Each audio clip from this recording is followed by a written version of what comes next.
Kwa majina naitwa Jennifer Julius Mburu, natokea kwenye kijiji cha Karana, Kongo Kikoneni Ward, Kwale County, Lungalunga Sublocation.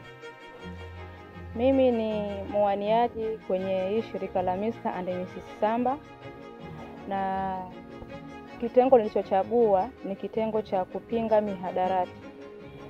Nimechagua hicho kitengo kwa nini? Nimekichagua kwa sababu eneo nalotoka mimi ni eneo ambalo liko na vijana wa kutosha, wa kike na wa kiume, na nikiangalia idadi kubwa ya vijana hao wanatumia mihadarati kama hiyo.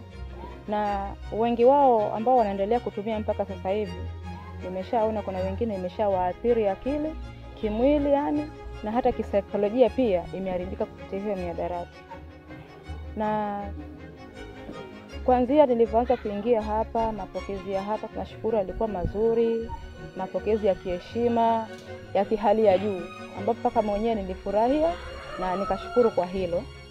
Na masomo yetu yalianza rasmi ambayo ilikuwa ni juzi, na elimu ambayo tumeipata hapa mpaka kwa sasa hivi ni elimu ya kutosha ambayo inaniwezesha mimi mwenyewe nikifika kwenye sehemu yangu ya ile niliyotoka, naweza kuwafunza wale wengine kuhusu ile elimu nilionayo, na wakashika njia iliyonyooka, wakaacha ile mihadarati, wakawa ni watu ambao wenye manufaa kwenye jamii.